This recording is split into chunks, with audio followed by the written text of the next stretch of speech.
Afronautas, boa tarde, boa noite, bom dia. Olha, nós aqui mais uma transmissão ao vivo do nosso canal Pensar Africanamente, essa nossa ferramenta de luta, essa nossa ferramenta de comunicação, essa nossa ferramenta de disseminação de conteúdos que nos fortalecem para a nossa luta cotidiana. História, cultura, tradição, ancestralidade, são temas pertinentes que sempre estão aqui no Pensar Africanamente. Então, chega aí, pessoal que está no Instagram aí, estou arrastando vocês aqui para o YouTube, tá? Estamos começando aqui um diálogo sobre Barbimania e infância negra. Deixa eu cumprimentar o pessoal que já está aí no YouTube. O pessoal está chegando aqui no YouTube. Vocês que estão no Instagram, vêm para cá também. O Eduardo Farias, tão importante sua presença aí, Eduardo. O Eduardo trabalha também com questão de adoção, infância negra. Olha o João Tuller aí, que faz parte da nossa equipe. E aí, Adicombe, sua bênção, seja bem-vinda. Círios Oliveira, minha irmã, que bom que você está aí. Raquel Monteiro, Adriano Coutinho. Pessoal chegando, eu estou cumprimentando o pessoal do YouTube, viu? Você está aí no Instagram falando assim, ela não me cumprimentou ainda. É porque nós estamos fazendo a nossa transmissão no YouTube e aqui no Instagram é só para convocar vocês, tá? Vem para cá, vamos conversar sobre Barbimania e infância negra, nesses tempos em que a Barbimania parece adquirir nova escala com essa história desse filme. Já digo para vocês, viu? Não estamos aqui para conversar sobre o filme, não, porque eu, por exemplo, nem assisti o filme, né? E como disse Eugênia Carlson no Facebook dela, já tenho traumas de infância demais para ir assistir o filme Barbie nesse momento. Então, a gente vai conversar sobre essas décadas de Barbimania e a influência na infância negra. São gerações e gerações, viu? Porque Barbie, estava pesquisando, é de 1959, né? E eu me assustei muito quando eu vi no material promocional da boneca escrito assim, Barbie is everything. Barbie é tudo. Falei, gente, que prepotência, mas essa prepotência tem a ver também com esse poder que Hollywood tem de colonização sobre o planeta e que a própria Barbie, a forma como foi construída e se espalhou pelo mundo, tem. Mesmo bonecas negras que a gente vê por aí, elas têm o rosto com o perfil da Barbie loira, não é? Mesmo bonecas negras. Eu me lembro que numa das idas minhas para a Nigéria, eu fui visitar uma fábrica de bonecas bem modesta, né? Bem familiar, de bonecas negras, até trouxe algumas para o Brasil, mas o rosto, a indumentária, era indumentária tradicional, iorubá, cabeça, roupa, tudo, mas o rosto era aquele desenho esquelético, narinas finérrimas, quase sem lábio, da Barbie original, não é? Então, vamos conversar sobre isso? Gerações e gerações de crianças vivenciando a Barbimania. Deixa eu apresentar para vocês nossas convidadas de hoje. Você que está no Instagram, vem para cá, tá? Nós estamos no YouTube, no Pensar Africanamente. Está aí na nossa bio o link, vem para cá. Quem está aqui conosco? As nossas duas convidadas. A queridíssima Lúcia Maquina, que é graduada em pedagogia, que está fazendo especialização, tem especialização em formação de professores e atualmente está cursando jornalismo na Faculdade Cruzeiro do Sul e roteiro para cinema no Centro Cultural Tenda da Lapa. É o seguinte, gente, ela não para, tá? Lúcia Maquina, ela não para, quer dizer, ela já é pedagoga, ela já tem especialização em formação de professores e continua aí na academia. Ela é microempresária no ramo de brinquedos educativos, CEO da empresa Bonecas Maquina, onde cria, confecciona bonecas, realiza projetos culturais de arte e educação e contação de histórias. Assessora de imprensa da rapper MC Sofia. Além de assessora de imprensa, ela também é a avó da rapper MC Sofia. Aliás, vi vocês duas no Altas Horas esses dias, viu, Lúcia? E que maravilha! Que maravilha! É sempre muito bom ouvir MC Sofia, né? Que potência, desde da mais tenra infância, é neta de quem é, né? Participou com textos publicados nos livros Perifeminas 2, Inovação Ancestral de Mulheres Negras, táticas e políticas do cotidiano e oralituras e pilar, futuro presente, são coletâneos só com textos de mulheres negras e periféricas. E a Xênia Cássio, psicóloga, clínica, especialista em diversidade, palestrante, mediadora de conflitos em assuntos raciais, consultora de D&I e colunista do site Mundo Negro, da revista Raça e do Gerador Eu.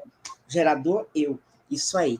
Xênia Carlson, gente, eu vou até compartilhar com vocês aqui o site dela. Ela tem um trabalho extremamente importante, extremamente relevante em relação a uma psicologia afro-referenciada que dê conta das nossas questões. Pessoal do Instagram, estou me retirando do Instagram porque vamos ouvir já nossa primeira convidada aqui no YouTube.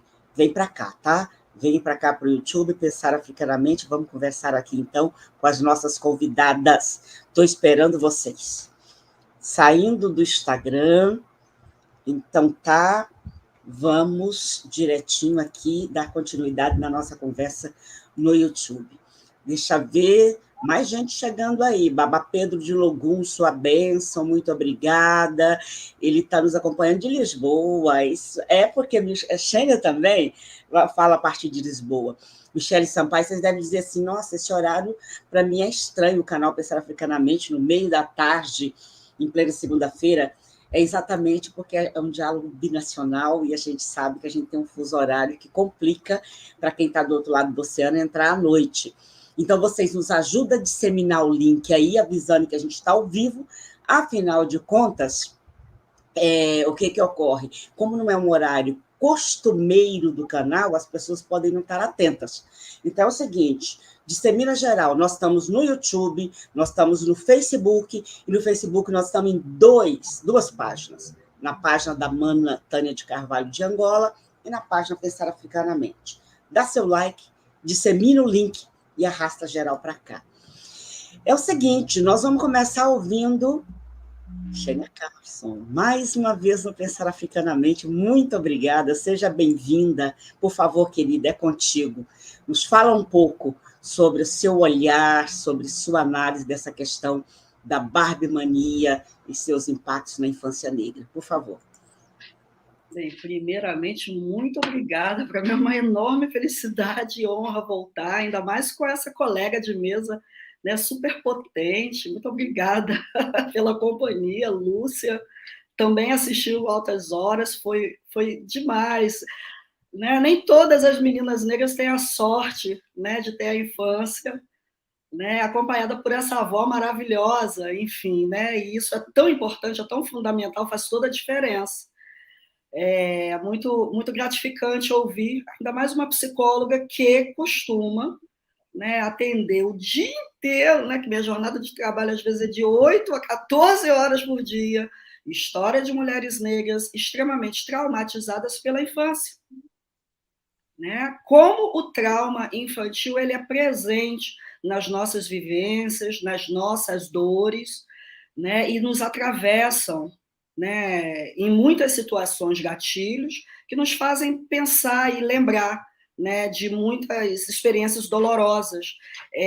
A perversidade do drama da infância é interessante, enfim, é muito sofrido até de ouvir, porque é num período da vida em que a gente não tem recursos subjetivos, psicológicos e emocionais para a gente se defender.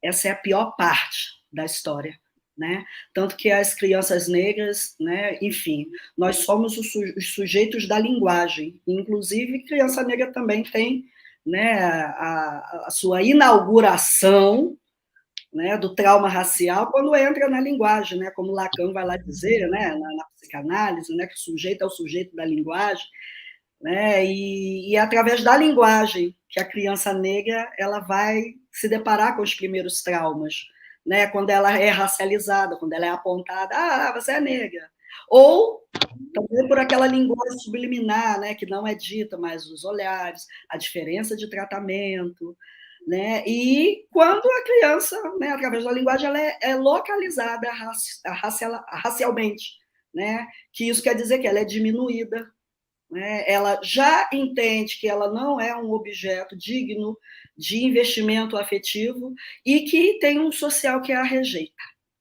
né? E são experiências que muitas pessoas, né, carregam em toda a sua vida e têm muita dificuldade, né, de lidar. E é interessante, né, que o Fanon também, né, ele fala sobre isso, né, que o primeiro trauma do negro ele é na infância, né, é justamente na introdução, né, da criança negra no mundo branco, né? Essa introdução por si só já é traumática, né? Por quê? Porque a família ela é o primeiro agente socializador, né? A família ela tem essa responsabilidade, né? Essa mediação entre o privado e o público, né? E, né, de fortalecer sujeitos para entregar essa sociedade.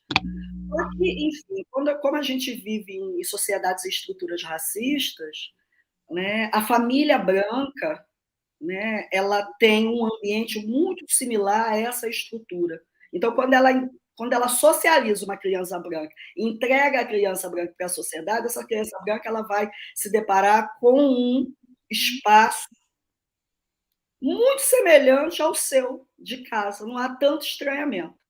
É muito diferente isso para a criança negra, né? No entanto, por isso que as famílias negras elas passam por um estresse, uma ansiedade tremenda, porque elas sabem, elas têm consciência de que apesar de todo o trabalho feito dentro da família, ela vai ter que entregar o bem mais precioso para uma sociedade que é muito hostil com pessoas negras, né? Então existe uma enorme diferença, né? A família negra ela entrega uma criança, a família branca entrega uma criança para uma sociedade branca, que é um ambiente comum, mas a família negra não, ela entrega a criança negra para uma sociedade que ela é excludente.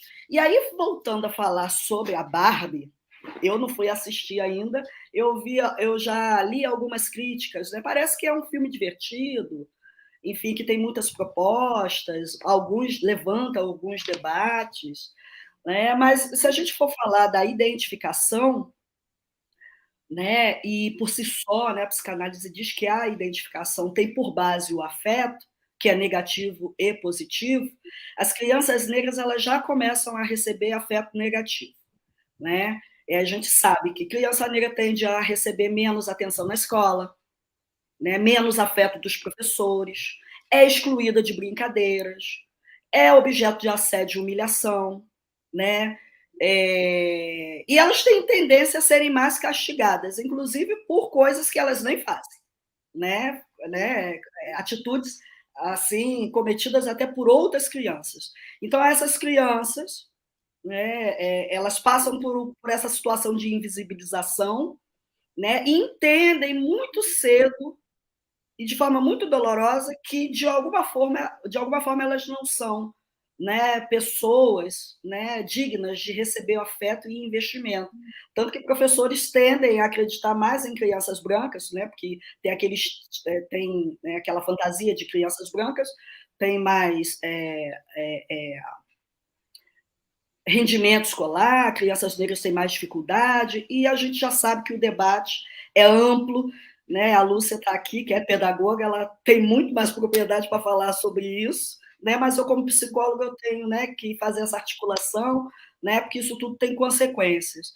Então, a grande problemática, né, da construção da infância negra é que ela se dá por identificação negativa a respeito de si, né?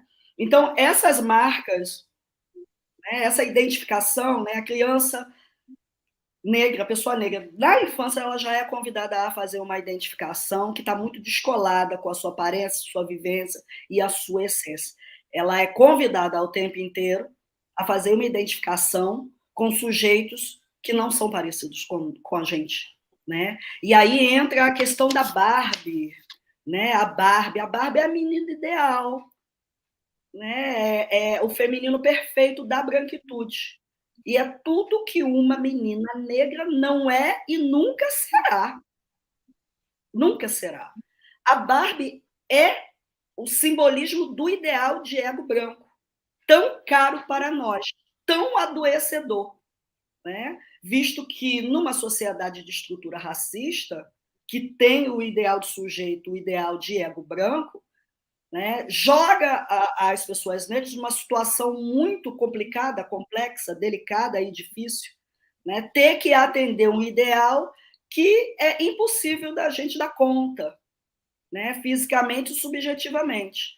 Então, a Barbie é o símbolo do feminino, da sociedade ocidental. E a parte mais perversa é que a Barbie é uma boneca, ou seja, ela é implementada já na infância, né? Num período muito cedo. Né? A sociedade a sociedade racista já vai impregnando, né, através dos discursos inconscientes de que aquele é o ideal de feminino, de feminilidade. Né? É daquela forma que se performa a feminilidade. Então, a Barbie é a menina branca, que toda menina negra vê namorar, que vê os meninos interessados, né? Que tem aquele cabelo, né? Que dizem que é bonito e que a gente nunca vai ter. Né? A Barbie é a menina que vive plenamente e que nós, meninas negras, que fomos meninas negras, somos obrigadas a assistir a menina viver plenamente, mas a gente sempre no lugar de espectadoras. Né? E no máximo que a gente consegue ser é a amiga da Barbie, que é a menina preta, a mucama, né, a companheira ali, né, a dama de companhia, né, se a gente for lá para os tempos coloniais, né, as meninas, né, a amiga preta hoje, né, tanto que as amigas pretas elas são muito bem escolhidas, não são qualquer uma. A gente pode observar, a branquitude ela tem muitos critérios, né, coisas que a gente não tem, né, a gente vai aceitando, mas a branquitude tem muitos critérios. E se a gente for lá nos tempos coloniais, quem eram amigas das meninas brancas? Né? Eram as negras, né? De pele mais clara, né? Miscigenadas, né? Que eram mais próximas desse ideal de ego branco, né? Que são as confidentes, a que sabe dos segredos, que servem para acolher, tá sempre lá para dar o colo, né? Para a menina branca chorar, e sempre espectadora dessa vivência, nunca viver na primeira pessoa.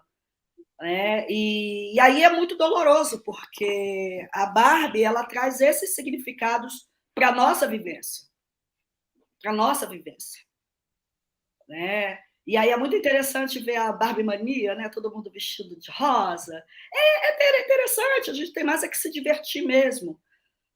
Né? Mas eu, enquanto uma profissional de saúde mental, eu tenho por obrigação olhar para todo esse movimento com uma questão, né, por um olhar mais crítico, né? Porque afinal de contas eu ainda sou aquela funcionária que no final do dia enxuga a sujeira da branquitude, né? São as dores que eu ouço, né? Não é o vestido rosa.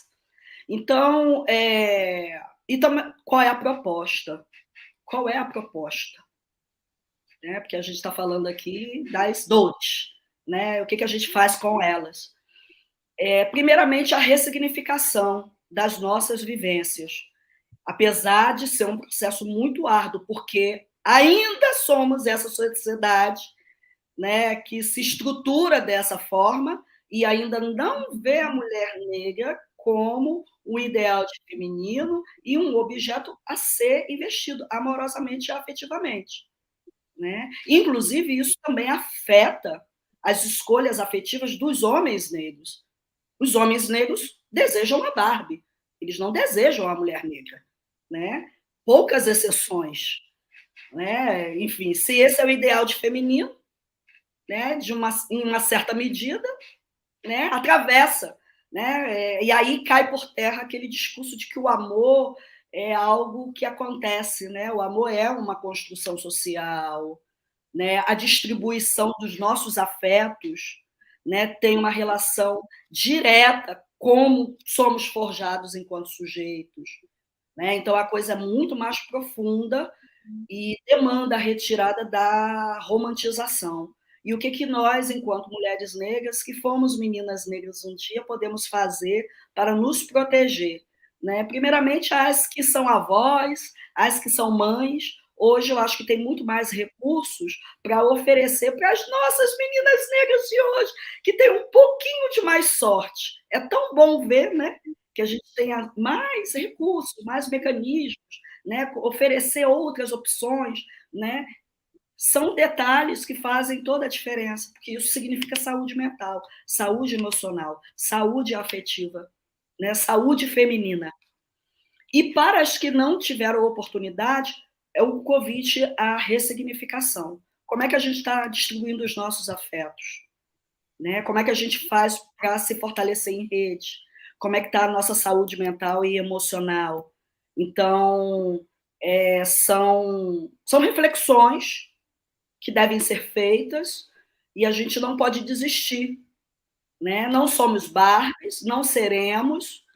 A Barbie é uma. Eu acho a Barbie horrorosa, parece um bacalhau seco, não acho nada, nem graça nenhuma.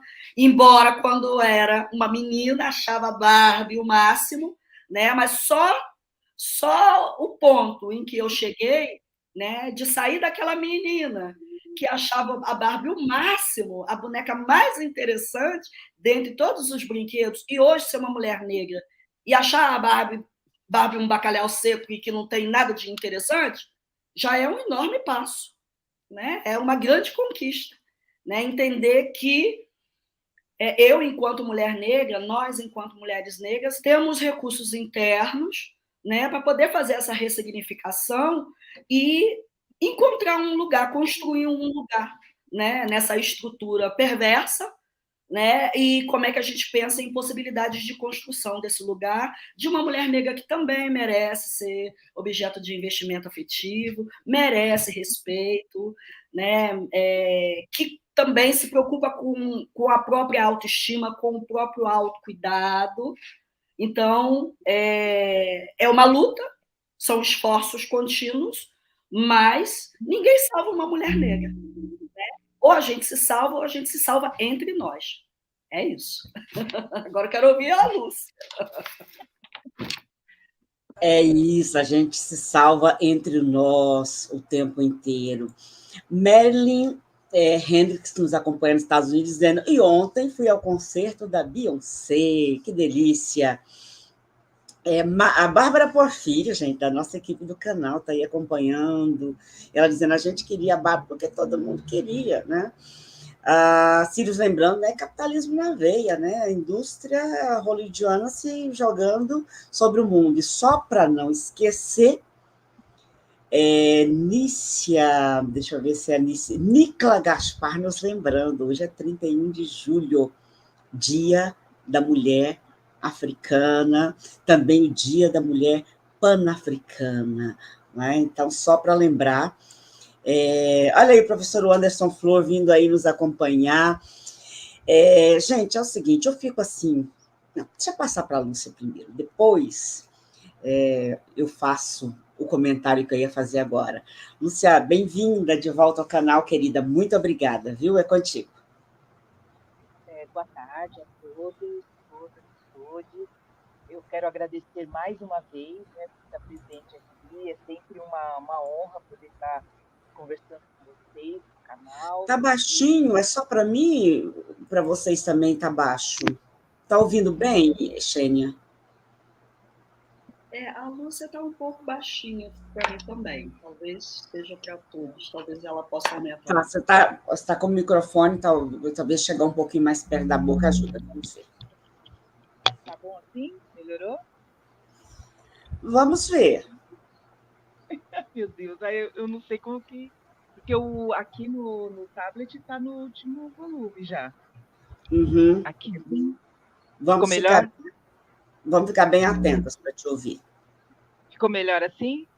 Ficou melhor. Tá bom, então. Eu queria agradecer mais uma vez estar aqui com a Silvani, né, com esse canal que traz tantas reflexões importantes que a gente não pode perder de vista, porque a luta antirracista ela é contínua, né? e estar com a Xênia, assim, maravilhosa, que trouxe, né, informações super importantes, que acrescentou, assim, né, são questões que acrescentaram bastante.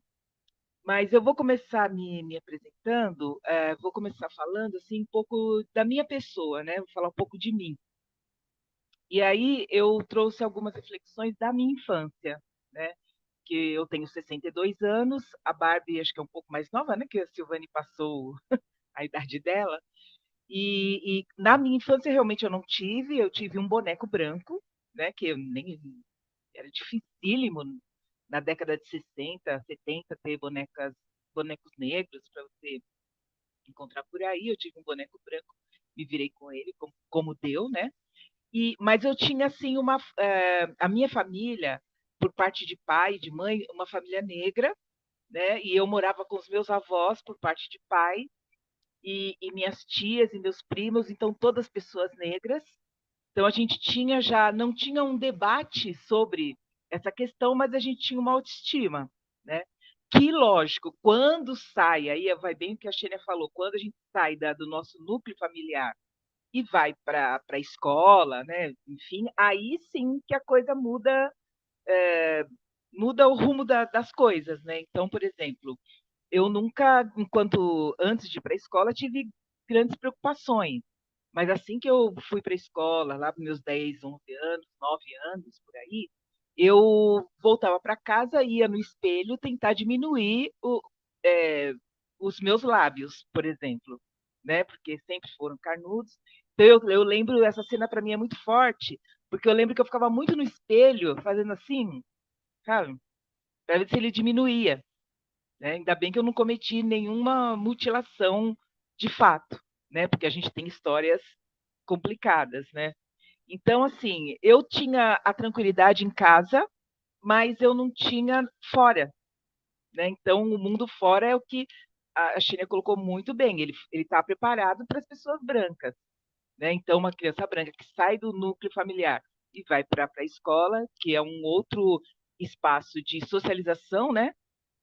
Ela não vai encontrar tantas dificuldades como a gente, né? Que muda tudo, muda tudo. Os livros didáticos, eu fui alfabetizada pelo Caminho Suave, né? E o Caminho Suave, eu me lembro muito de uma página que eu não sei, não lembro qual que era tudo dividido assim, pelo alfabeto, que a família era o pai, a mãe e tinha empregada que era negra, né? Acho que era a única no livro Caminho Suave, acho que era a única vez que aparecia negro ali, que era naquela situação de empregada doméstica, né?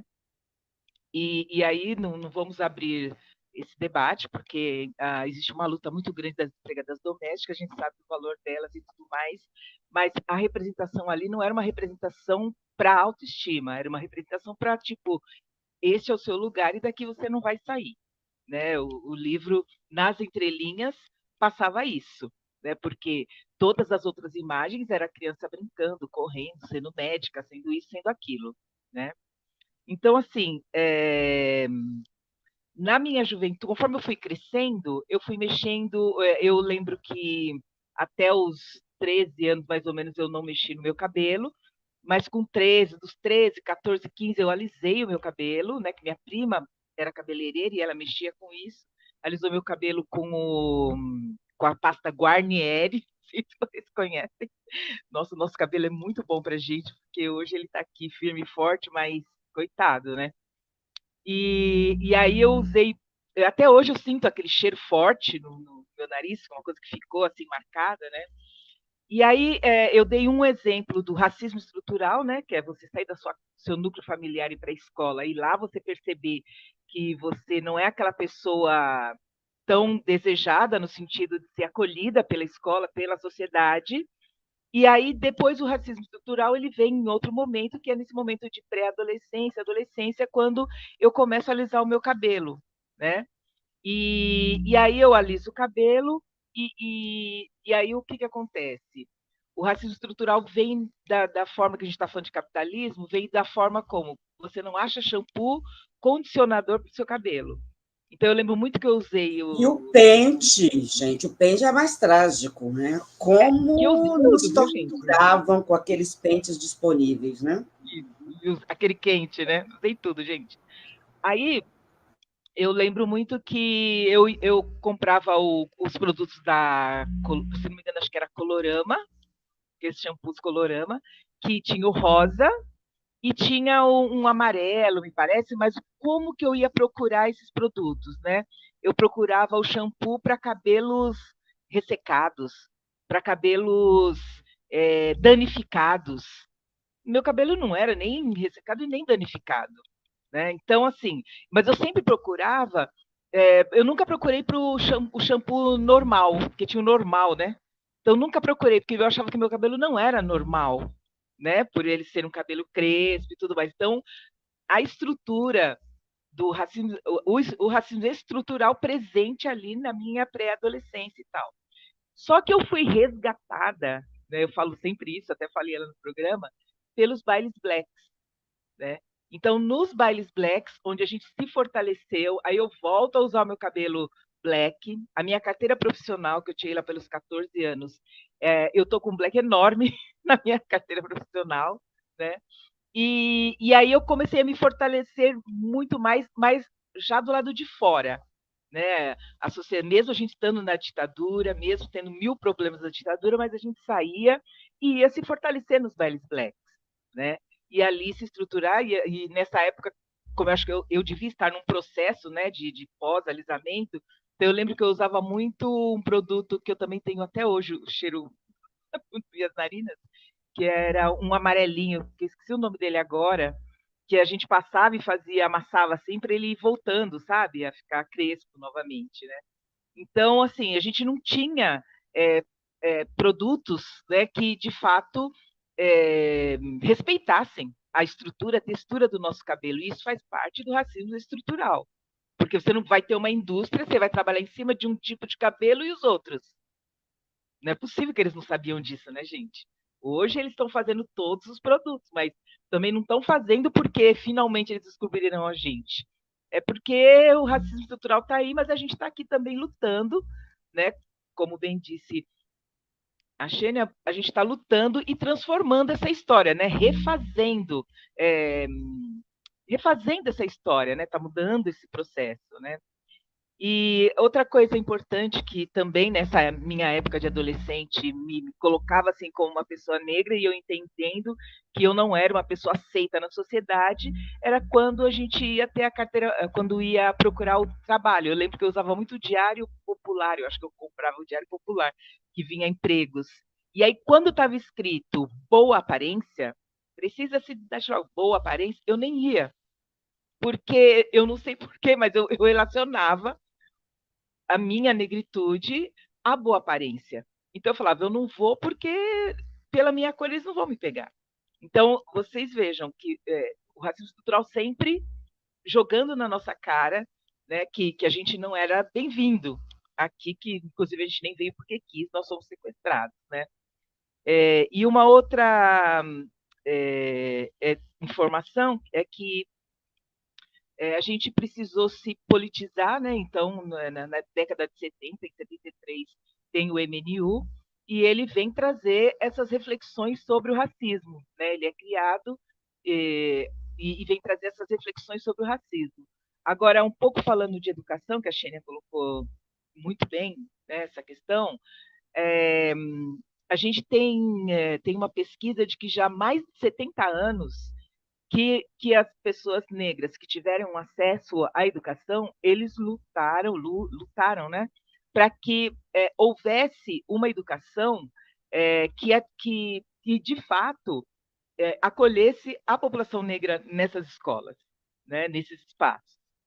E que só em 2003 é que foi de fato concluída, né? Ela surgiu um pouco na gestão anterior, né, como temas transversais, né, que foi uma brecha que a gente conseguiu, e em 2003 ela é assinada como a Lei 10.639 de 2003, que institui a obrigatoriedade de trabalhar história e cultura afro nas escolas. Né? Então, assim, a gente tem essa possibilidade, mas é uma luta que essa lei faz 20 anos, e faz 20 anos que a gente está tentando implementá-la, mas é muito difícil. No começo, quando tinha toda uma estrutura, teve todo uma condição para se criar livros, para se formar professores, para fazer um monte de coisa, mas ainda está muito difícil, né? Ainda é um caminho de muita luta pela frente, né? Que a gente tem que estar aí junto sempre, né? Falando, aí eu vou fazer igual a Sheila, voltando um pouco para a questão da Barbie, realmente eu não tive, né, a Barbie na minha época. Ela me parece que surgiu um pouco depois. Uma vez a minha mãe chegou até com uma boneca com a Suzy, que ela ganhou de um lugar que ela trabalhava como empregada, e ela apareceu com a Suzy lá em casa, né, e tal, quando eu era pequena. Aí eu tive as minhas filhas e, assim, eu não tinha condições de comprar. A Barbie, né, sempre não foi feita para a gente de jeito nenhum, né, de uma forma ou de outra, né, mas a influência da aparência dela, lógico que atingiu, né, porque ela aparecia na TV, aparecia em tudo quanto é lugar, então é lógico que atingiu. Só que a gente não tinha nem acesso econômico para comprar e se comprasse não ia comprar uma boneca que parecesse com a gente, né? As minhas filhas, elas não tiveram também acesso, né? Tirando a minha filha mais nova, que o meu cunhado foi trabalhar na Itália, e ele mandou uma referência de Barbie, mas ela assim, com cabelo bem crespo, sabe? Um cabelo bem próximo. Inclusive o rosto, a Silvani tinha comentado de algumas bonecas que ela viu lá no continente africano, que as primeiras, que assim, a, já já na época da Sofia, quando ela nasceu, quando ela tinha 6 anos, eu levei ela na exposição das Barbies negras, né? E nessa exposição, que inclusive foi no shopping em Higienópolis, muito difícil acesso para a população, é que a gente quer mais cara de pau e vai. É um lugar que eu entrei naquele dia e eu não me via, eu só me via onde? No segurança e na moça da limpeza. Mas eu fui porque eu queria levar a Sofia para ver a exposição, que para mim era significativo. Chegou lá na exposição, tinha Barbie, todas Barbies negras, africanas, com cabelos crespos, outras com. Que é uma luta aí que eu falo que é da população negra e dos americanos negros, né? Que ela, com o passar do tempo, tivesse uma aparência próxima, né, do povo negro, que não tem a mesma cara, né? Nós somos de diversas etnias, então a gente não tem um formato, não sai para todo mundo. E aí a Sofia acabou sendo entrevistada porque lá a outra representação era a Adriana, do programa Metrópolis, e ela entrevistou a Sofia, que inclusive marcou as bonecas que mais representavam. Então eram as bonecas que tinham cabelo mais cheio, eram as bonecas com roupas africanas, né? Então, assim, mas o meu acesso terminou ali, né? Porque foi só da visita mesmo, porque não era uma coisa que estava assim a nosso alcance. Voltando para a questão do filme da Barbie, que eu não fui assistir, mesmo que eu não sei, não fui assistir, né? Mas a gente não pode esquecer que a gente vive num mundo capitalista, né? E eu até fiz questão de anotar aqui que o filme da Barbie ele teve um investimento de 100 milhões de dólares. 100 milhões de dólares. Sendo que eles faturaram até agora 1,6 bilhões. Né? E só no Brasil, 84 milhões. Então, a gente está falando de capitalismo pesadíssimo que ainda tem essa força para induzir as pessoas para esse caminho. Eu não assisti a Barbie, a Camila e a Sofia assistiram, mas o que elas vieram me contar foi o que foi. Mãe, a presidente, eu não sei bem a história, mas a presidente é negra, e isso mexeu com elas. Foi a parte que elas mais se sentiram emocionadas, porque a presidente era uma Barbie negra. Acho que deve ser mais ou menos isso a história que eu não assisti, né? E aí o que eu queria também complementar, né? A questão do rosa, né?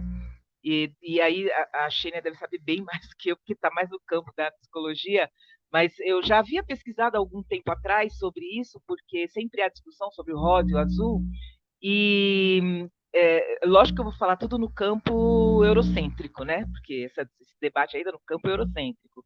Então, assim, na Europa, a cor rosa, assim, os bebês, né, lá no século passado, eles usavam roupas brancas ou roupas neutras, até porque tingimento de roupa era caro, então eles usavam só para os adultos. Eles usavam os camisolões, né, até uns 2 anos, para facilitar a questão de trocar fralda, não sei o quê. Então eles só estavam entre o branco e o bege.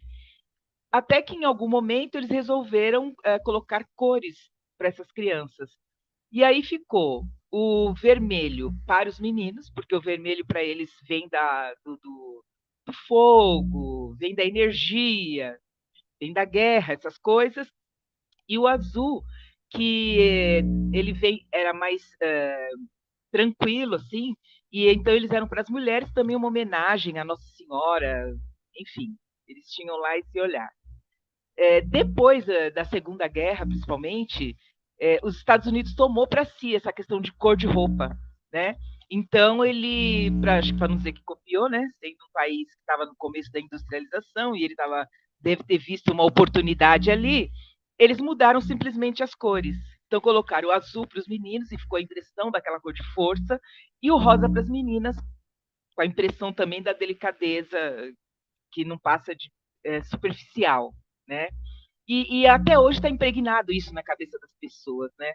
Mas a gente tem que também desconstruir isso, porque não é biológico, né? Segundo algumas pesquisas aí que eu andei lendo, não é uma questão biológica, é uma questão cultural, uma questão inventada, né? Então a gente tem que. É muita coisa para desconstruir, né, Chile? É uma desconstrução atrás da outra.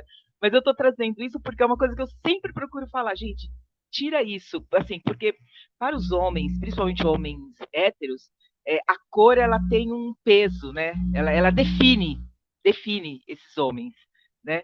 Mas isso tudo a gente tem que desconstruir porque não tem nada a ver. Então você usar o rosa, você usar o azul, você usar o amarelo, o verde, não vai te definir enquanto ser humano, né? Então eu queria trazer essa reflexão aqui e aí trazer um pouco das bonecas Maquena, né? Que são bonecas que eu faço há mais de 20 anos.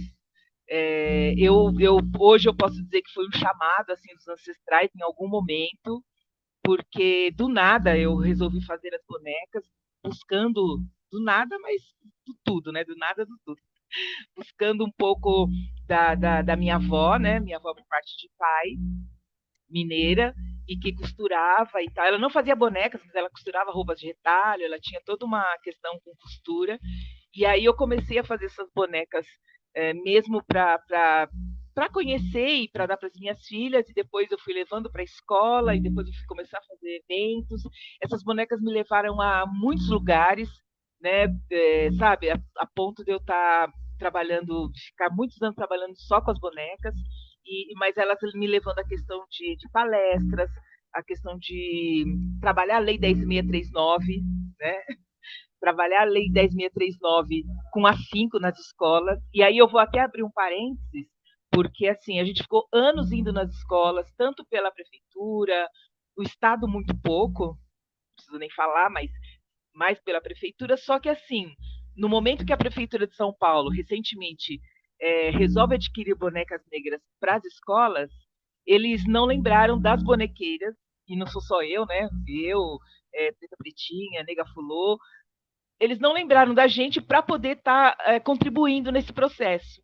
Porque a gente faz as bonecas, não é por fazer. Ah, a gente está fazendo roupa azul, roupa amarela. Não, a gente faz as bonecas com o intuito de levar a formação racial para as escolas, instituições de saúde, instituições de mulheres, abrigos, nossa, diversos lugares. Então a gente tem o nosso trabalho é a nossa militância, né? A gente trabalha junto ali.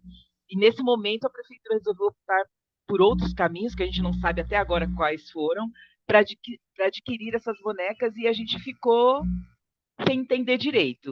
Mas a gente segue na luta, né? Então, assim, as bonecas, elas têm as bonecas Maquena, né, no caso, elas têm esse apelo de trazer a reflexão, de não trazer uma boneca com um modelo, tipo, entre aspas, padrão, né, tipo Barbie, né? Elas são bonecas que eu faço umas mais largas para dar a impressão que são mais gordinhas, outras um pouco menos, outras com uma expressão de sorriso mais larga, outra com expressão de sorriso menos. Eu vou tentando fazer essas bonecas, buscando referências, né, da nossa negritude, porque nós não somos iguais, nós somos diferentes. Então, elas não dá para fazer igual, dá para fazer 10 bonecas iguais. Até porque é um trabalho que a gente faz, mesmo com as nossas colaboradoras, mas é um trabalho artesanal, né? Eu não tenho uma indústria de bonecas. Eu tenho uma pequena empresa de bonecas, que é o tamanho que eu quero mesmo, para eu dar conta das minhas demandas, e a gente está aí para contribuir e para... Eu não vou dizer que eu estou aqui lutando contra a Barbie, gente. São 100 milhões de dólares em investimentos. Como que eu vou discutir com esse pessoal? Mas eu estou aqui para trazer as bonecas Maquena, sabe? Para apresentar outras possibilidades que vão chegar mais próximos das nossas crianças negras. Então, essa é a minha contribuição na luta antirracista.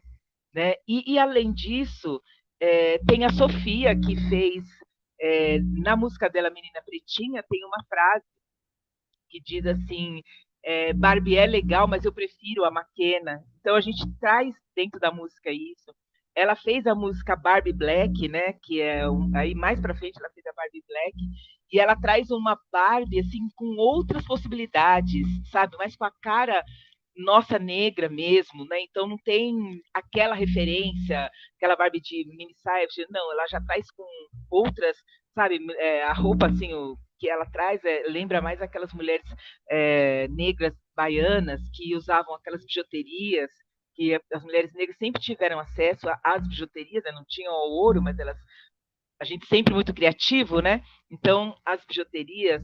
Então, ela trouxe outras possibilidades. Então, a gente está, do nosso jeito, lutando para que se tenha um olhar voltado para a nossa cultura, que é a nossa luta, é a nossa preocupação, é o nosso jeito de trabalhar a autoestima. E no audiovisual, que aí a gente vai falar de um investimento milionário, no audiovisual a gente tem que pensar que existem, né, desenhos que tratam disso, mas desenhos mesmo, gente. Eu tenho algumas críticas de desenhos, tá? Mas eu vou depois, mais para frente, eu trago algumas opções que eu considero que são animações que realmente até o Kirikou mesmo é um desenho que ele de fato nos representa, mas tem outras animações, inclusive brasileiras, e eu que, né, fiz um curso livre e tal, mas de roteiro para cinema, eu já tinha na minha cabeça, né, a possibilidade de fazer uma animação com a boneca Maquena, então eu já estou começando esse processo. Então, daqui a algum tempo, né, porque audiovisual é um processo longo, a gente vai ter um desenho das bonecas Maquena para apresentar para as pessoas e para refletir, para discutir e tudo mais. Então, o roteiro está caminhando, mas é um processo longo, mas eu acho que é esse o caminho que a gente tem para discutir e para continuar a nossa luta, que é uma luta que ainda tem uma caminhada boa pela frente. Acho que é isso. Obrigada, Lúcia. Obrigada por trazer toda essa sua experiência, que de alguma maneira é a nossa experiência também de infância, né, Xênia? Eu fiquei, enquanto você falava, eu fiquei me lembrando do livro O Olho Mais Azul, da Toni Morrison, né? Que é uma família negra. Tem até um trecho desse livro que eu sempre trago quando eu estou trabalhando com professores, professoras, né? Um trecho em que diz mais ou menos assim, os Breedlove, que é a família negra, eram feios, sabiam que eram feios. Ninguém disse que eles eram feios, mas tudo ao redor afirmava que eles eram feios. E as crianças dessa família, o grande tinha como ídolo, no momento histórico que ela coloca a história, a Shirley Temple. E o grande sonho era ter os olhos azuis da Shirley Temple, porque tudo ao redor afirmava a feiura daquelas características, daquele fenótipo. A Bárbara Porfírio dizendo, Lúcia, que na juventude dela, o cabelo dela foi resgatado pela Grace Jones, viu? Aquele corte da Grace Jones maravilhoso, e que ela passou a usar. Deixa eu ver aqui, Aparecida Nunes, muito além do motivo deles terem produtos para nós, é porque a economia está mudando, viram que nós somos motivos de crescimento empresarial para eles. Mas um detalhe importante aí também, que acho que a Lúcia até, de alguma forma, trouxe, que na medida em que a grande indústria nos ignorava ignorava nossa pele, nosso cabelo, não tinha nem pente adequado para pentear nossos cabelos. As nossas, principalmente nossas mulheres, começaram a empreender. Né? A empreender como a Lúcia. Você falou que a Bonecas McKenna é de que ano, Lúcia? 2000. 2000. Sim, começaram a empreender. Aí você tem pessoas criando maquiagem adequada para a pele negra, produtos adequados para o cabelo crespo, as bonecas negras, que não é só pintadas, né? Porque você pega uma Barbie e pinta de preto, não quer dizer que que reflete realmente o fenótipo de pessoas negras, né? E aí essa indústria percebe que nós somos consumidores, consumidoras, e aí, como a Lúcia denunciou, né, a prefeitura vai introduzir bonecas negras na rede municipal de São Paulo, mas ignorou as bonequeiras, as que são pioneiras nesse processo, e vai comprar da grande indústria, né? É assim mesmo que funciona. Eles percebem que é um mercado consumidor, porque nós estamos, como no nosso processo de luta, estamos empreendendo, criando a própria editora, criando o próprio selo musical, criando a própria boneca, criando o próprio produto para o cabelo, para a maquiagem. Aí eles falam, opa! E com um detalhe que a Marilyn trouxe aqui, e que é verdadeiro, e colocam à venda o produto específico para pessoas negras mais caro do que o produto para as pessoas não negras. É muito impressionante. Nessa coisa da... eu vendo aqui, você citou a Lei 10.639, a Zenaide dizendo, né, vai ser muito difícil a total implementação da lei. Amanhã a gente vem aqui com a coluna IPEAFRO, vai discutir os 20 anos da Lei 10.639, viu, gente? Fiquem atentos, estou aguardando vocês. Adriano Coutinho, nosso irmão de Ananindeua, a região metropolitana de Belém, ser negra que nem rapadura. Sabemos que somos descendentes de rainhas e reis, porém a cultura no Ocidente nos obriga a realizar uma luta permanente. É isso. Vera Teixeira, sou cofundadora do MNU e passei pelo mesmo que você. Suas bonecas são lindas, parabéns pelo trabalho, importantíssimo. Vamos lá, gente, olha só. Nós estamos aqui nos encaminhando para os nossos minutos finais. Eu vou passar para as nossas convidadas fazerem o fechamento.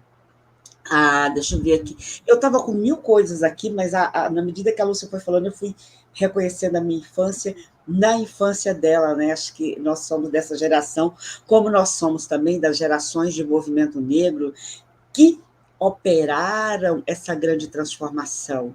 Não derrotamos o racismo, obviamente, mas formamos gerações de pessoas negras tão empoderadas que o racismo não passa mais impunemente. Né? Não passa mais impunemente. Nós somos dessa geração que pichava muro, criava as próprias bonecas, dava palestra em escola, aprendia sobre anemia falciforme, sobre tudo, porque éramos nós, somente nós. Hoje a gente tem essa geração de pessoas negras na academia, pesquisando, elaborando e enriquecendo os nossos processos, né?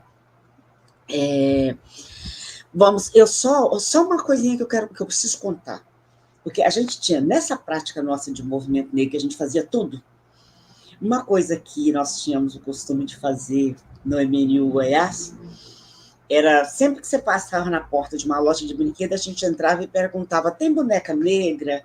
Se tivesse, a gente passaria vergonha, que a gente não tinha dinheiro para comprar, mas a gente entrava para botar pressão, não, eu queria uma boneca negra, não tem. E aí eu me lembro que quando começou a surgir as primeiras bonecas negras, eu comprava das nossas empreendedoras, começaram a aparecer as industrializadas, a gente ficou difícil a gente entrar nas lojas e começar a perguntar porque tinha, e a gente teria que comprar, e a gente nem sempre tinha grana para isso. Mas eu tinha por hábito, sempre que eu ia presentear uma criança, da boneca negra, procurava até encontrar, às vezes andava, procurava até encontrar e dava. E me lembro de presentear com a Tererê, bonequinha negra Tererê, cabelinho Tererê, a filha de uma amiga vizinha, a menina branca, de uns 4 anos de idade. E quando ela viu a boneca, ela começou a chorar e falou para a mãe: mãe, por que a tia deu isso para mim? Por que a tia deu isso para mim? Quer dizer, aos 4 anos já estava no imaginário daquela criança que o negro não era isso, não era humano, é isso. Por que a tia deu isso para mim? E ela chorou, tão sentida, porque ela era minha vizinha, vivia comigo, aquela coisa assim, minha tia negra e tal. E a tia foi como se eu tivesse feito uma tortura, uma maldade com aquela criança, doando para ela uma boneca negra. Essa experiência me marcou profundamente. Eu ainda pensava, quando ela for adulta, e se ela tiver alguma atitude racista e cobrar, vai dizer: não, nossa, na minha infância eu tinha uma tia negra que eu adorava, né? Mas a negra, todo racista tem algum negro, alguma negra de estimação para poder se justificar e dizer: eu não sou, né? Adriano Coutinho: que história sem pé nem sem cabeça, a branquitude ridiculariza os traços da negra, do negro, mas depois toma para si. Mas aí é bonito, dá para sentir a frase que adora as crianças negras, mas repudia a negra. E a Zenaide dizendo: Adriano, é apropriação, usam nossas roupas afro, comem nossa comida, praticam nossas tradições, religiões, cultura, dança, música, mas não adianta, a identidade do povo brasileiro tem a marca dos africanos, né? Até a indústria de turismo, ao vender o Brasil lá fora, o que vende é essa marca africana que permeia a existência, a cultura, a vida no país. Embora as nossas elites continuem negando, embora a grande mídia continue negando, a escola continue negando, mas essa presença ela é irrefutável, né? Nos trouxeram para cá e nós tomamos conta, né? Não ainda do poder, mas tomamos conta das possibilidades de ser e existir nesse país. Vamos lá, vamos dar sequência. A Zenaide dizendo: as crianças negras precisam, as famílias negras precisam ensinar suas crianças a terem orgulho dessa pertença. Eu disse no início que eu vi Lúcia Mackenzie e Missy Sofia no Altas Horas, uns 15 dias, mais ou menos, e a MC Sofia falando do orgulho de ser negra e apontando a avó e dizendo: ela me ensinou, não é? E aí as nossas famílias já estão ensinando. Algumas coisas me surpreendem, porque dizem que nós não conseguimos avançar, nós não conseguimos derrotar o racismo, nós não conseguimos, mas nós conseguimos promover grandes mudanças no sentido de afirmação da nossa ancestralidade, da nossa história, da nossa estética, do nosso fenótipo. Isso sempre me surpreende, me deixa muito orgulhosa de todo esse processo de luta dos movimentos negros no país. Só mais um exemplo que eu vivenciei essa semana, antes de passar para vocês. Eu fui numa loja de conveniência, e eu frequento sempre, e um garoto negro, uns 15 anos, com um black maravilhoso, né? Ele está começando a trabalhar lá nessa loja de conveniência esses dias. Ele virou para mim e fez um olhar tão feliz ao dizer: nossa, falou para mim, que eu tava com o cabelo solto, né? Que cabelo lindo, é seu? Quer dizer, tipo assim, não é peruca, porque hoje tem muita gente usando peruca black, né? E eu falei: gente, uma criança de 15 anos de idade mostrando o seu black e elogiando o meu black.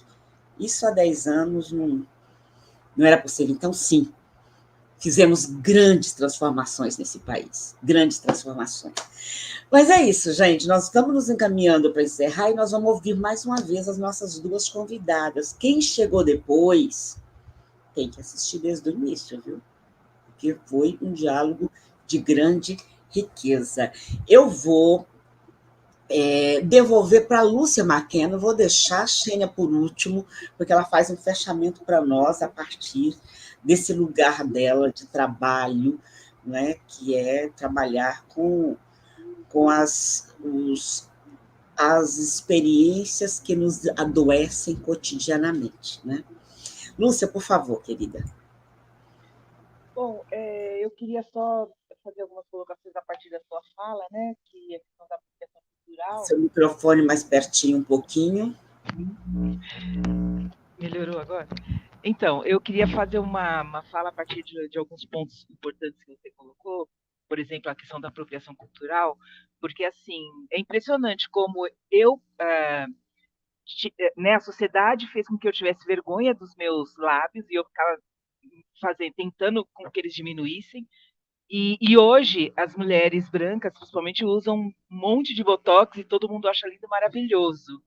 Então, assim, poxa vida, quer dizer que eu tinha que sofrer, né? E agora não, agora é endeusado, né? Se eu colocasse um turbante há muito tempo atrás, as pessoas iriam me ver de uma forma extremamente ruim. Hoje, como algumas pessoas brancas usam, e aí eles falam, nossa, mas essa mulher é à frente do seu tempo.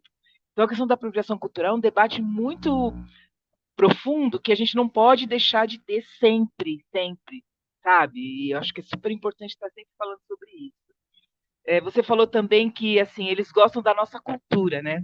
Quando a Sofia abriu as Olimpíadas, ela junto com a Carol Conká cantando uma música que falava de tambores, que falava de capoeira. Se vocês prestarem atenção nas Olimpíadas que teve aqui no Brasil, realmente o Brasil apresentou para o mundo só o que ele podia apresentar, que foi a cultura negra. Não teve nada de outra cultura ali, né? Talvez um pouco da indígena, mas foi a cultura negra que foi apresentada tanto na abertura como no final das Olimpíadas, porque é isso. Só que assim, a nossa cultura ela é muito forte, as pessoas aceitam, gostam e se beneficiam dela, mas da gente, né, que tem esse probleminha aí que não gosta, né? O racismo, a gente não consegue acabar com ele tipo para daqui 5 anos, porque ele está muito colado com o capitalismo, né? O capitalismo para se manter firme ali nos seus privilégios, ele tem não só o racismo, como o machismo, como a homofobia, né? Enfim, como todas essas opressões para ele se manter no poder. E com 10 bilhões de investimento, 10 milhões de dólares em investimento para um filme, então a gente precisa saber que a luta contra o capitalismo é muito grande. Mas eu acho que o passo que a gente dá, um passo de cada vez, já é um avanço, né? E aí também, tudo usando o que a Silvane falou, eu tinha trazido algumas sugestões. Então, por exemplo, tem o Animafro, né, que trouxe uns filmes de orixás, ele é brasileiro, né? Então, assim, a gente tem que buscar os nossos trabalhos, porque a gente consegue fazer muito mais coisas do que antes, com certeza, né? Tem a animação Orum Aie, que também vai falar da questão da cultura afro-brasileira. Tem Guilhermina e Calendário, que também é o Candelário, que é muito bom também, tá? Que são todas animações, quase todas brasileiras, menos o Kirikou é francês, né? E tem o Pino e o Fino. Então, assim, gente, vamos pesquisar que a gente acha muita animação, estou falando da animação, que a gente pode passar nas escolas, para os nossos filhos em casa, para ajudar na formação. E tem livros. Eu vou trazer aqui só aqui o Sam, né, de Oliveira, mas tem muitos outros escritores, tem o pessoal do Cadernos Negros, que também tem muita literatura infantil, né, aqui o Sam, trazendo 2 exemplos aqui, três, né, que seria o Black Power de Akin, Black Power de Taiô, o Mark Banha, a Ilha de Goré. Então, assim, a gente tem muita coisa. Tem os produtos para cabelo, tem os produtos para pintura, tem as roupas, né? Então, a gente está num avanço. É um avanço ainda porque a gente não tem poder político e nem econômico, mas é um avanço que a gente, aos poucos, vai galgando e vai construindo a nossa história, né? Eu queria agradecer mais uma vez a oportunidade de estar aqui, a oportunidade de estar com pessoas maravilhosas, como a Silvana, como a Xênia. Aprendi muito aqui e quero agradecer as pessoas que estão falando aí, dando recados maravilhosos. E estamos aí na luta. Qualquer coisa, Lúcia Maquena, eu estou nas redes sociais, tem a página das bonecas Maquena, tem a minha página pessoal, Lúcia Maquena. Agora eu tenho uma página de cultura que chama-se Maquena News.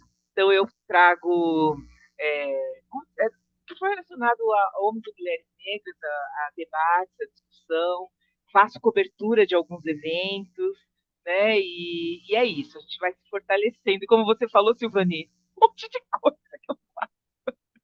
Que Deus, né, Deus e os orixás me dê muita saúde para continuar esse trabalho que E é isso, é a nossa luta. Muito obrigada. É isso, minha irmã. Seguimos sempre na luta. A Maria Chá Xavier está dizendo que a animação do Candelário ela assistiu na TV Brasil, diz que é realmente maravilhosa. Xênia, por favor. Ai, eu adorei essa participação. Prazer enorme ter conhecido a Lúcia. Que honra, né? Estar nessa mesa potente com essa mulher aí, né? Que história, que eu sou apaixonada pelas trajetórias, por isso que eu sou apaixonada pelo que eu faço, porque eu amo as trajetórias. Né? As trajetórias das mulheres negras, gente, acho que a maioria não aguentaria estar no nosso corpo, né? Nem uma semana, é impressionante. Né? Acho que a gente tem que olhar no espelho todos os dias e falar: a gente é muito, né? Uau! Né? Beijinho no ombro e daí para lá. Mas, prestando atenção, né, em o que vocês colocaram, minhas rainhas maravilhosas, lembrei aqui de uma fala do Du Bois, que ele já dizia, já em 1903, né, que é um intelectual que eu gosto muito, enfim, né, para quem gosta de aprofundar os estudos, né, o primeiro a falar de negritude, enfim. E aí uma tradução livre, ele diz: os negros são produtos de sua herança cultural,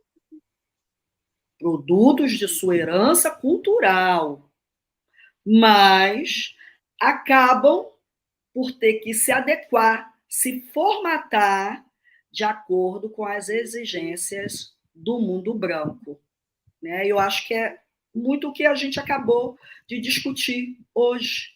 Né? E aí, prestando atenção, né, nas colocações das minhas colegas, né, quando a gente fala de apropriação cultural, né, a gente tá, é um assunto extremamente sério, como disse a Lúcia, porque a gente está falando de esvaziamento de sentido.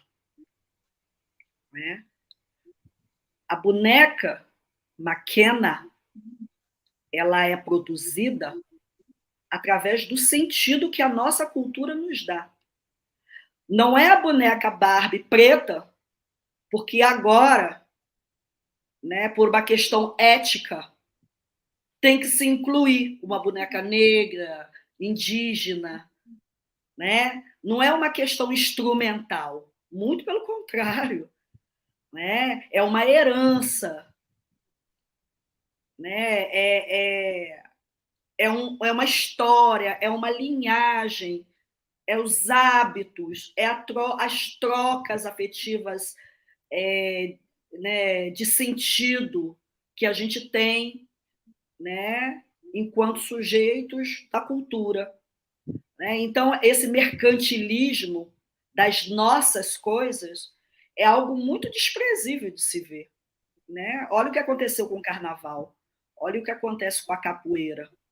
Né? Então, a gente não pode esquecer, né, o porquê que, né, porquê que os brancos chegam. Né?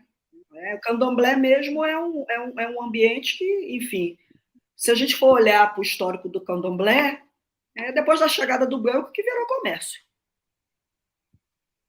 Né? Candomblé não devia nem ser uma coisa cara. E, no entanto, hoje nem é barato, né? Ser macumbeiro hoje em dia, né? A gente sabe. Né? Mas a gente não pode esquecer o porquê das coisas. Né? O porquê das transformações. Então, é isso, né? Onde essa lógica chega a lógica do mercantilismo. Né? E aí é muito interessante hoje, né? Porque muitas mulheres negras reclamam, né, de estar na rua, estar no ambiente, né? E chegar sempre uma pessoa branca, uma mulher branca, e falar: ai, seu cabelo é lindo! Ai, seu cabelo é lindo! Isso não é só um elogio, tá?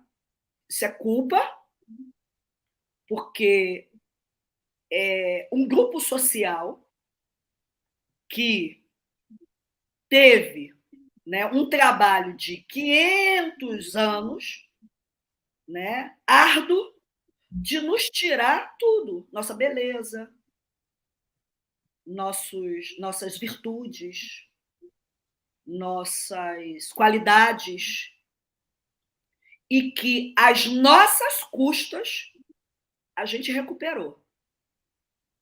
Né? Isso foi um trabalho nosso, do movimento negro, do movimento antirracista. Tá? Então, é culpa. E é também dominação. Olha que interessante.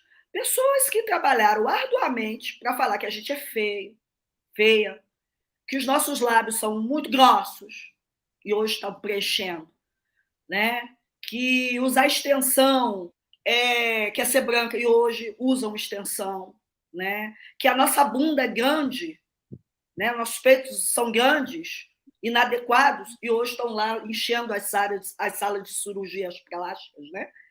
E hoje quer usar o turbante, quer usar a trança, né? Essa beleza, hoje a gente já não precisa da validação de pessoas brancas. Né? A gente já sabe que é bonita, a gente já sabe que é legal, que a nossa bunda é linda, a gente já sabe disso. Né? Então, é muito interessante, né? As pessoas. É muito interessante. Não, eu tirei, agora eu vou dar, você é linda, eu estou lhe dando a beleza novamente. Toma, varinha mágica. Milagre. Isso não é um trabalho de vocês, é um trabalho nosso. Tá? A gente já não precisa disso. E aí me chamou a atenção, né? Como eu não assisti o filme, me chamou a atenção de ter uma presidente Barbie negra. Né? Como a branquitude é esperta. Nisso eu tenho. Mas não é a protagonista do filme, tá? Ela é um cantinho lá. Não, mas está lá. Porque se não tivesse, ia ficar muito feio. Como é que vai fazer um filme de branquitude, né? E não colocar esses detalhes que são tão necessários e éticos hoje em dia, né?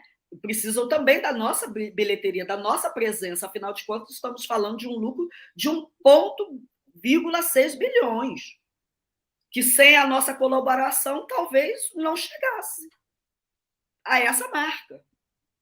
Né? Então, assim, é muito interessante, né, de como a sociedade vai mudando, né, as exigências vão chegando e chegamos num ponto em que, né, já éramos tolerados, agora a gente está tendo que ser tolerado ainda mais, né, porque ninguém ganha da branquitude do Pacto Narcísico, só o capitalismo. Só que o capitalismo é deles, então está tudo certo. E, por último, para fechar, né, como a gente está falando de infâncias negras, a gente não vai perder o caminho, né? A importância, né, de ambientes seguros, principalmente as famílias. As crianças negras precisam de ambientes seguros, porque vai para a escola não é um ambiente seguro, vai para o parquinho não é um ambiente seguro, cresce um pouquinho não é um ambiente seguro em qualquer lugar, vai para o mercado de trabalho não é um ambiente seguro. A família tem que ser esse ambiente acolhedor, porque às vezes é o único ambiente que a gente tem de nutrição. As redes de afeto também têm que ser esses ambientes, né, seguros, porque a gente tem poucos lugares de proteção. Né? Então, fica aqui, né, esse chamamento, né, de como a gente pode pensar em ambientes familiares mais propositivos, mais positivados, que seja potência, né, que seja potência o tempo inteiro, né, que seja ambientes acolhedores, né, que chega a criança que sofreu aquela dor, possa colocar em casa e ser acolhida, ser ouvida. Né, porque muitas de nós nem éramos ouvidas, a gente às vezes nem colocava isso em casa, porque não era nenhuma questão. Né? Então, é importante que a comunicação circule, que a gente possa debater esses temas. As crianças são muito perspicazes, espertas, entendem muito mais do que a gente imagina e estão, sim, preparadas para discutir qualquer coisa, inclusive temas que são mais sensíveis, até para autoproteção, para que elas vão, né? Para que elas vão para essa sociedade que é tão hostil com a gente. Então, vamos preparar melhor as nossas crianças negras. É isso, muito obrigada. Sim? Perfeito, Xênia. Acho que essa ciência, vamos preparar melhor as nossas crianças negras, porque e vamos ter ambientes, como você disse, saudáveis, acolhedores, formativos dentro de casa, porque fora a violência está do tamanho que a gente sabe, como sempre esteve, né? Eduardo Farias, a centralidade da família em essência e nas políticas públicas. Bárbara Porfírio, Xênia tocou em pontos cruciais, importante estarmos muito atentas. Gente, olha só, eu preciso encerrar. Nós não terminamos o recesso do canal ainda, tá? É que às vezes as pautas se sobrepõem, a gente vem e fala da pauta, mas a gente ainda vai aí uns 15 dias ainda, porque estamos dando uma reestruturada, uma reorganizada em algumas questões. Mas amanhã, o Luiz Afro vai conversar sobre os 20 anos da Lei 10.639, e como vocês sabem, se tem coluna IP Afro, tem sorteio de livro, tá? Então é só vocês já olhar aí na descrição do próprio YouTube, que tem aí como é que vocês participam do sorteio do livro. Estou esperando vocês, já deixa seu like, já deixa aí, já aciona o sininho e já olha aí como você faz para participar do sorteio do livro amanhã. Estou aguardando vocês. Xênia, muito obrigada. Lúcia, muito obrigada. Que conversa boa, que conversa salutar que nós tivemos aqui hoje. Gratidão mesmo, vocês sabem que a casa é de vocês, eu espero que vocês voltem, proponham pautas, a casa é de vocês. Muito obrigada e até a próxima, afronautas. Estou aguardando vocês amanhã, hein, às 19h30. Já deixa aí o seu like, já deixa aí acionado o sininho. E é isso, gente, hoje, 31 de julho, Dia da Mulher Africana. Muito obrigada e até amanhã.